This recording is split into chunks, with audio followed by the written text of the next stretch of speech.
即使领悟了完整的日之呼吸，炭治郎也不是无惨的对手。刀刃与触手正面相撞，无惨依然游刃有余，但炭治郎早已超越极限。无惨也厌倦了这种猫捉老鼠般的无聊游戏，他先甩出触手逼炭治郎走位闪躲，然后在背后偷袭趁乱补刀。无惨的想法固然很好，可他的必杀一击却被炭治郎再次躲过。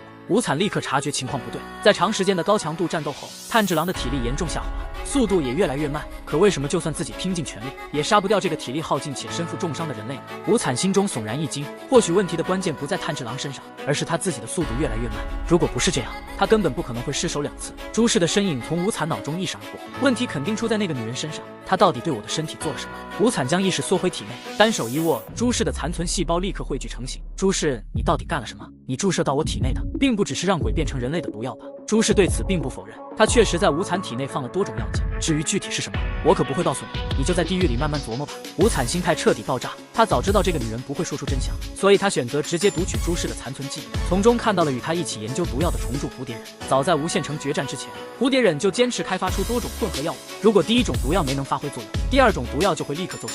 这种药虽然不会把无惨变成人类，却能让无惨的身体每分钟衰老50年。看到这一幕的无惨头皮发麻，难怪他的动作越来越慢，原来他一直都在持续老化。从朱氏把毒药注入体内开始算，时间已经过去了5个小时。在第一种药物被分解后，第二种毒药立刻生效，这代表他已经持续衰老了3个小时。就是这短暂的3个小时，让无惨衰老了整整9000岁，难怪他的头发一直都是白色。这时一旁的渡鸦突然开口播报，距离日出还剩59分钟。无惨心中悚然一惊，就是这一瞬间的分神，让炭治郎抓到了机会。日之行万里晴空瞬间近身，将无惨的手足4肢和17条触手全部斩断，再接一招烈日艳阳迅速绕后，将面前的无惨彻底压制。无惨终于急了，他不再像之前那样保持淡定，开始气急败坏地朝着炭治郎破口大骂。炭治郎手中剑刃疯狂乱舞，炙热火焰裹挟刀锋席卷而来，12战技在这一刻完成闭环。